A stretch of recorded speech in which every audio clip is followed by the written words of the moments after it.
So ito talaga yung history. Kung saan natin makikita yung history ng Koreano. So, time natin sila para isa explanation. Pasok ko lang.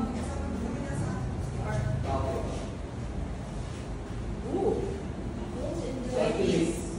Dito po is the main exhibit po yung history exhibit. History of Cagayan de Oro. So ito po nasisimula.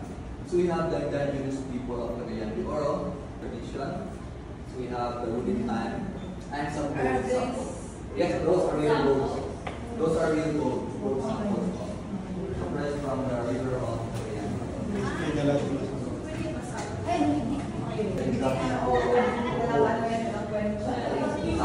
Mas maganda yung malakihan talaga. Tabi mo yung iba mas surrender. What are they for? Actually, ito is a ritual table ng mga ikaumum po. Bangkaso. Yes po. Kung saan sila... This point, or punishment is being made? Or something? No ma'am, no punishment is being made. So kung when they offer something or prayers for the ancestors, they would offer. Like for example, the coins, it resembles, if you put coin, it is resembles that paying respect to the spirits. And also, you have the right to speak to the spirits.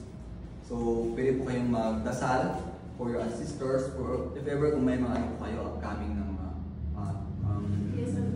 events na hopefully successful, then guidance din po, maghihingi kayo ng guidance for kung babakasyon kayo for travel, na sana ligtas po kami sa pupuntahan namin. Yun po. So, it's pang dahi kaugong din po. Also here, ito is a music instrument from the Igbo tribe. Ang tawag nito is dapakan. Ito bang